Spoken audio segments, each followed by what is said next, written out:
महाराज जी बताते हैं कि इस परम मोक्ष के रास्ते में किस प्रकार से माया आती है, किस प्रकार से माया इस परम मोक्ष के रास्ते में आड़ी आती है, गुरु महाराज जी समझाते हैं। गुरु महाराज जी कहते हैं ये जीव को क्या करती है, तो ये माया लूटती है जीव को। अब देखिएगा, ये माया से आप गुरु महाराज जो बता रहे हैं वो हमको समझ लानी ही पड़ेगी। हम माया क्या सोचते हैं, हम घर बार सोचते हैं माया, ये जंजाल सोचते हैं, संसार रूपी जमेला सोचते हैं माया। क्या इतना ही है क्या? ये माया कुछ भी नहीं है। असल में जीव को क्या अटकाती है, गुरु महाराज जी वो माया में समझाते हैं। तो उस माया को समझना है, और जब तक हम वो नहीं समझ पाएंगे तो हम गुरु महाराज जी को पूर्ण धारण नहीं कर पाएंगे। तो गुरु महाराज जी कहते हैं कि ब्रह्मा विष्णु महेश्वर शक्ति, ब्रह्मा विष्णु महेश्वर शक्ति, ये चारों ने धारा साधु बाई, ये चारों ने धारा अड़वा फाड़ नीसरे बारा, अड़वा फाड़ नीसरे बारा, सोई जन उतरे पारा, साधु भाई समझ सोच रहो गाड़ा। गुरु महाराज जी हमको गाड़ी बुद्धि देना चाहते हैं। गुरु महाराज जी क्या समझाते हैं, ब्रह्मा विष्णु महेश्वर शक्ति, ये चारों ने धारा, और अड़वा फाड़ नीसरे बारा, सोई जन उतरे पारा। देखिए गुरु महाराज जी क्या बताते हैं कि ब्रह्मा ये जीव सृष्टि का रचयिता ब्रह्मा, विष्णु प्रतिपाल करने वाला विष्णु, और महेश और शक्ति। गुरु महाराज जी कहते हैं कि हम पहले क्या करते थे, तो हम सतनाम पता था कि सतनाम क्या है। गुरु महाराज जी कहते हैं इस सतनाम को भूलने के बाद जीव क्या कर गए, जीव ने इन चारों की भक्ति धारण कर ली। सत्य नहीं है, हमने भी भक्ति धारण करी है। इसका मतलब गुरु महाराज जी कहते हैं कि पहले हमें सतनाम पता था, उस सतनाम को भूलने के बाद हमने क्या किया, हमने इन चारों की भक्ति धारण कर ली, ब्रह्मा की, विष्णु की, महेश की, शक्ति की। गुरु महाराज जी क्या कहते हैं कि असल में जीव को अटकाने वाले, जीव को परम सुखी नहीं बनने वाले, उनके रास्ते में आड़े आने वाले असल में कौन है, तो जिनके हमने भक्ति धारण करी असल में वही है।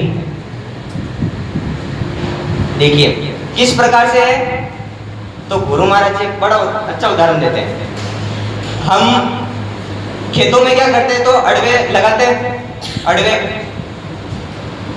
लगाते नहीं लगाते, अड़वे लगाते हमारे खेत में। ये हमारा खेत है, ये इधर ये फसल हुई है, ठीक है। अब इधर हम किसान लोग क्या करते हैं कि इधर एक अड़वे होते हैं बांस के पुतले, वो इधर लगा देते हैं, ऐसे मटका रख देते हैं उनके ऊपर। क्यों रखते हैं, क्योंकि जो पंछी है, पंछी क्या समझे, पंछी समझे कि ये असल मनुष्य है, इसका डर समझकर इस अनाज को भूख लगने पर भी ना खाता। इसीलिए क्या करते किसान, तो अड़वे खेतों में रखते हैं, बराबर।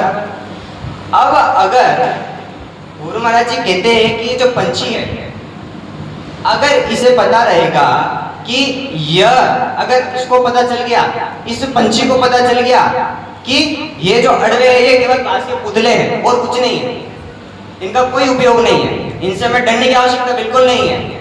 अगर पंछी को ये पता है तो क्या वो खेत को चुगेगा, सपाचट कर जाएगा खेत, बराबर। अगर वो इस अड़वे का डर मानकर समझेगा कि भाई इस खेत को मैं फसल खाने जाऊंगा तो मुझे उड़ा देगा, तो वो खा नहीं पाएगा। डर जाएगा। तो गुरु महाराज जी क्या कहते हैं कि इसी प्रकार से, गुरु महाराज जी क्या कहते हैं कि इसी प्रकार से अगर जीव, गुरु महाराज जी बताते हैं कि जो, देखिए हमने 84 लाख योनियां भुगती है, उसके बाद हमें ये मनुष्य देह मिला है।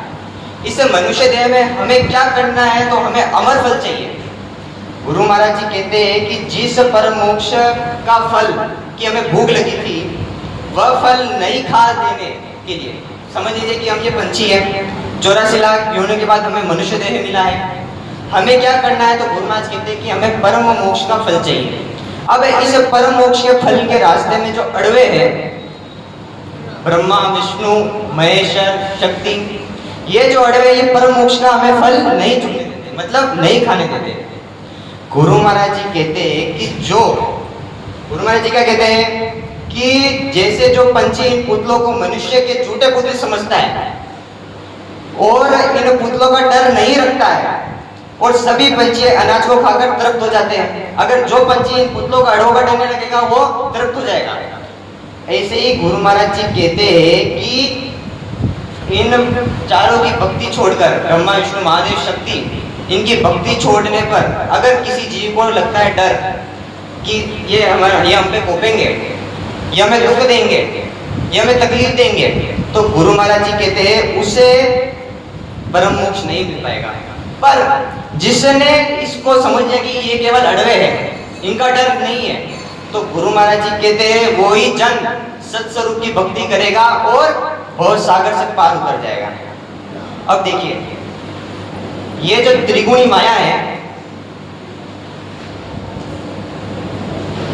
देखिए गुरु महाराज जी ने तो इस पद में बड़ा अच्छा बताया है। उन्होंने माया को बताया है ज्ञानी, हम ज्ञानी नहीं समझते। गुरु महाराज जी ने एक पद में कहा है कि बांधा तीन भगत कहूं तोई, सगुण निर्गुण और आनंद पद की, यारो भेद नहीं आ रहा। पर हम जो भक्ति करते हैं ना सरगुण की, उसके ऊपर भी एक भक्ति है निर्गुण की।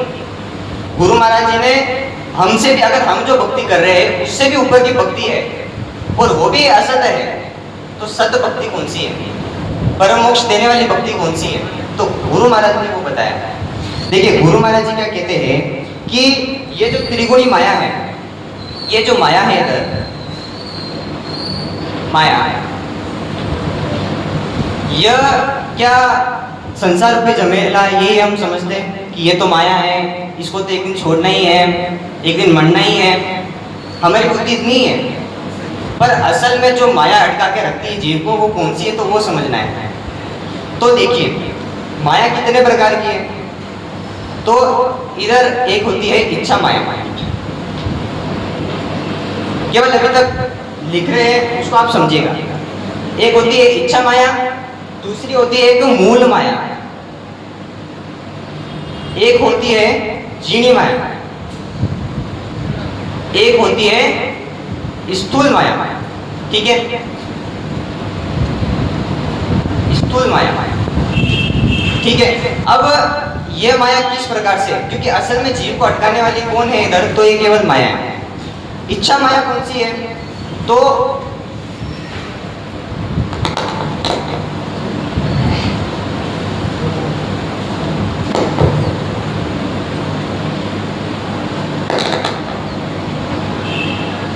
देखिए इच्छा माया कौन सी है, तो वो हम समझते हैं।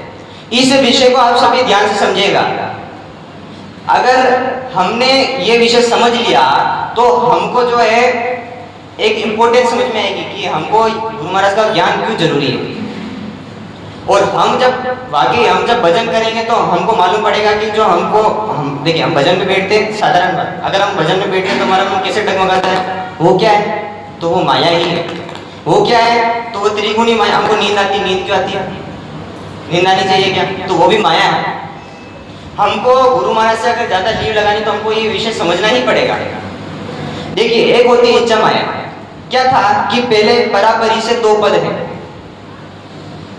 गुरु महाराज ने बताया कि दो पद है, एक परमात्मा का पद है और एक है काल का पद, जिसे गुरु महाराज जी कहते हैं होण काल। ये होण काल समझ लीजिए कि ये ठीक है, और इसके साथ जो माया है वह है इच्छा माया। मतलब इस होनकाल पारब्रह्म की जो जोड़ायात है वो इच्छा माया। इनके भोग व्यवहार से, जैसे हम संसार में भोग व्यवहार चलता है, हमारा संसार होता है, वैसे ही इनके भोग व्यवहार से ये सृष्टि का उत्पत्ति हुई। त्रिगुणी माया, ये सारी जो सृष्टि है वो इनसे आई। ये एक इच्छा माया। दूसरी माया कौन सी है? ये सारी जो माया है ये जीव को अटकाती है। क्या करती है? तो जीव को अटकाती है, जीव को इस होनकाल पारब्रह्म के परे नहीं जाने देती। ये एक पहली माया है, इच्छा माया। दूसरी माया कौन सी है? तो ये मूल माया। मूल माया मतलब गुरु महाराज जी समझाते हैं कि ये हमारा जो जीव है, ये होनकाल पारब्रह्म में, मान लीजिए कि ये काल का देश है, अभी हम मृत्यु लोक में बैठे, ठीक है। उसके बाद में गुरु महाराज बताते हैं सगुण ब्रह्मा का सत्व, ठीक है, विष्णु का वैकुंठ, ये शिव का कैलाश, शक्ति का शक्ति लोक, ये ईश्वर गुरु महाराज के। ये यहाँ तक साकारी भक्ति है। हमारी जो पहुंच, अगर हम भक्ति अभी करते हैं सगुण की, तो यहाँ तक ही सीमित है। इसके परे गुरु महाराज जी बताते हैं कि एक निर्गुण की भक्ति करने वाले के लिए चिदानंद शिव ब्रह्म, और ये जो है ये होनकाल पारब्रह्म। गुरु महाराज जी कहते हैं कि जो हमारा जीव है, हम जो थे आदि अनादि में, हम ये शिव ब्रह्म, होनकाल पारब्रह्म में शिव ब्रह्म जगह है, बॉर्डर, शिव मतलब बॉर्डर, उस पे हम अणुरेणु के सूक्ष्म रूप में थे। अब इधर क्या कैसा था कि इसको मैं मिटा के समझाता हूँ कि इधर हम कैसे थे। तो दूसरी माया हमारे साथ किस प्रकार से है आदि से, तो वो समझेगा। देखिए, इधर हम अणुरेणु के रूप में थे, इधर हमारे साथ क्या था? तो 5 विकार थे, शब्द, स्पर्श, रूप, रस और गंध, प्लस हमारे साथ चेतन मन था और इच्छा माया थी। क्योंकि देखिए आदि अनादि से हमारे साथ ये माया लगी हुई है, इच्छा माया भी और मूल माया भी। ये जो मूल माया है, ये 5 ये विकार, शब्द, स्पर्श, रूप, रस, गंध, और ये एक इच्छा माया। ये हो गई 2 तरीके की माया, अभी तक भी हमारे साथ लगी है। अब गुरु महाराज जी बताते हैं कि आगे जो तीसरी माया है वह है कौन सी? जीनी माया। अब जीनी माया कौन सी है? तो ये जो षड रिपु है, काम, क्रोध, मद, लोभ, मोह, ये जो षड रिपु है ये है जीनी माया। और आगे गुरु महाराज जी बताते हैं कि जो माया है वह है स्थूल माया। स्थूल माया क्या है? तो ये सुख देने वाली माया है। इसको हमें छोड़ना नहीं है, हमें क्या छोड़ना है, नहीं छोड़ना है, वो समझेगा। तो जो स्थूल माया है वह क्या है? तो हमारा जो संसार है, हमारे पुत्र है, पति है, हमारी पत्नी है, हमारे पिताजी है, माताजी है, तो ये सुख देने वाली माया। हमारे पास जो धन है वह, क्योंकि हम इधर आए क्यों? सुख लेने के लिए आए, तो ये माया को हमें नहीं छोड़ना है क्योंकि ये सुख देती है। अब कौन सी माया छोड़नी है और कौन सी नहीं, ठीक है। तो कौन सी माया छोड़नी है? तो हमारे साथ गुरु महाराज जी का जब पूर्ण समर्पण होगा तो गुरु महाराज जी किस प्रकार से ये माया को हमारे से विलिप्त करा देंगे, वो हम आज समझेंगे कि हमको पर छोड़नी कौन सी, हम खुद से कौन सी माया छोड़नी है। हमको जो झीणी माया है, झीणी माया वो छोड़नी है। काम, क्रोध, मद, लोभ, ये एकदम छूटेगी क्या? ये किसी की भी नहीं छूटती एकदम। इसको धीरे धीरे छोड़ना है, कम करना है। वो कब होगा? जब हम गुरु महाराज को पूर्ण समर्पित हो जाएंगे। अब देखिए, ये तो हमने जाना कि माया क्या है, माया कितने प्रकार की है। अब गुरु महाराज जी इस पद में हमें क्या समझाते हैं वो समझिएगा।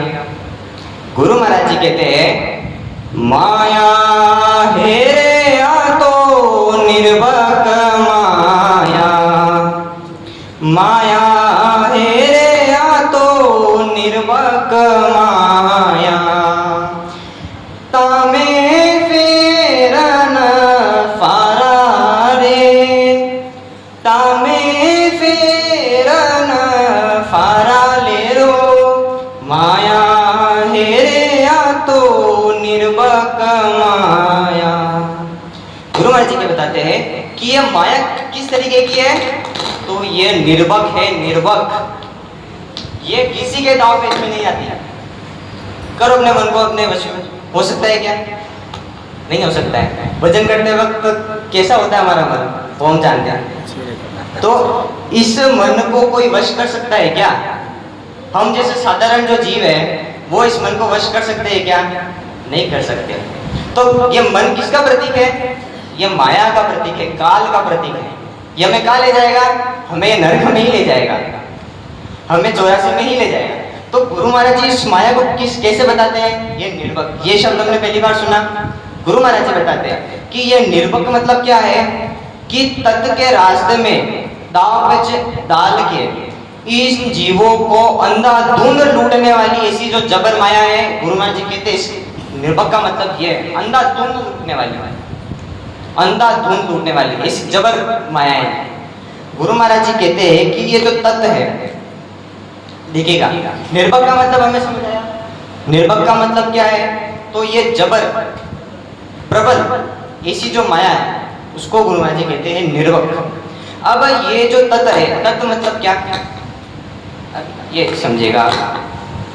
अब देखिए एक जगह गुरु महाराज जी बताते हैं कि जो माया है, जो परिचय चमत्कार करता है, वह कौन है? वह तत्व नहीं है, वह माया है। तत्व मतलब वो सत्स्वरूप परमात्मा साहेब नहीं है, वो क्या है? तो माया है। अब गुरु महाराज जी आगे बताते हैं इस पद में, धीर अस्थिर सो सब ही माया, धीर अस्थिर सो सब ही माया, सुन ज्ञानी कहूँ तो ही लो, कला आन कर कारज सारे, कला आन कर कारज सारे, सो धीर कहो कि मैं होवी हेलो, माया हेरे आ तो निर्भक माया। मेरे गुरु महाराज कहते हैं कि फिर अब गुरु महाराज जी असल में क्या बता रहे हैं, तो हमसे जो सगुण की भक्ति करते हैं उनसे ऊपर भी ये निर्गुण वाले रहते हैं। निर्गुण की भक्ति करते हैं वो क्या समझते हैं कि ये जो करतार है, ये जो पारब्रह्म है, यही हमारा साहिब है गुरु महाराज जी। और उसको क्या मानते हैं? वह स्थिर मानते हैं। देखिए स्थिर क्या होता है? हमारा जो जीव है वो स्थिर है क्या? वो स्थिर नहीं है। क्यों? क्योंकि वो जन्मता है और मरता है, इसलिए वह स्थिर नहीं है। वो आता है और जाता है, इसलिए वह स्थिर नहीं है। तो ऐसा जो स्थिर है वो कौन है संसार में? गुरु महाराज जी पूछते क्या नहीं उससे कि इस जगत में स्थिर है कौन? क्या पारब्रह्म स्थिर है?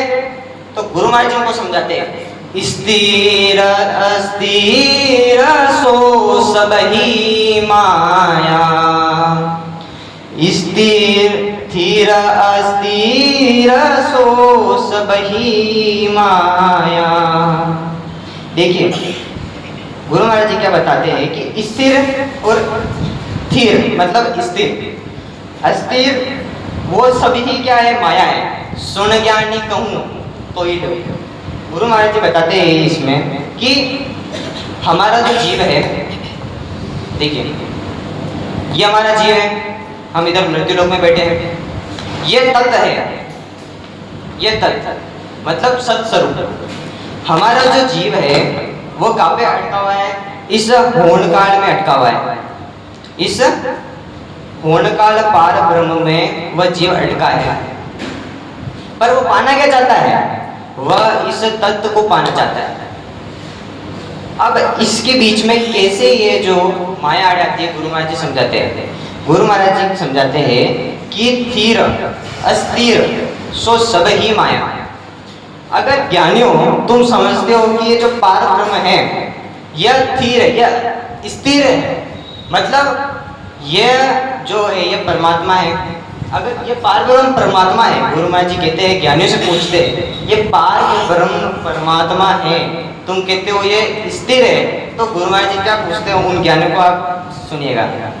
गुरु महाराज जी कहते हैं ब्रह्म स्थिर कण स्थिर सदा, सुन ज्ञानी कहे मोय, करण हारो ब्रह्म है गण माया कहूँ तोय, गण माया कहूँ तोय अर्थ ओ सोज बताओ, के तज सब ही ज्ञान शरण मेरी चल आओ, सुख राम गए इन वेद बिन मोह न पावे कोय, ब्रह्म स्थिर कण स्थिर, ब्रह्म स्थिर कण स्थिर सदा, माया आवे जाए। देखिए गुरु महाराज जी क्या पूछते ज्ञानियों से, लाइट बढ़ा ले। ये ज्ञानी क्या है कि इस पार ब्रह्म को हम जो भक्ति कर रहे हैं उससे भी ऊपर की जो भक्ति है वो ये ज्ञानी करते हैं। मतलब हम जिन देवी देवताओं की पूजा कर रहे हैं उनके ऊपर भी उससे ऊंची भक्ति जो है वह है निर्गुण की भक्ति। ठीक है, हम सगुण की जो भक्ति करते हैं उससे ऊपर की भी पहुंच रखने वाले जो निर्गुण वाले हैं वो जिनकी भक्ति करते हैं ऐसे को वो स्थिर मानते हैं, ऐसे को परमात्मा मानते हैं। तो गुरु महाराज जी को पूछते हैं कि ये अगर ब्रह्म अस्थिर है, पूछते हैं कि ये स्थिर है या अस्थिर है। यहाँ पर जो करणी कर रहे हैं यह ब्रह्म करता है या माया करती है? क्योंकि ज्ञानी लोग क्या कहते हैं, अहम ब्रह्म ब्रह्मास्मि, मैं ही ब्रह्म हूँ, आत्मा ही परमात्मा है। पर ऐसा है क्या? गुरु महाराज जी कहते हैं आत्म में परमात्मा।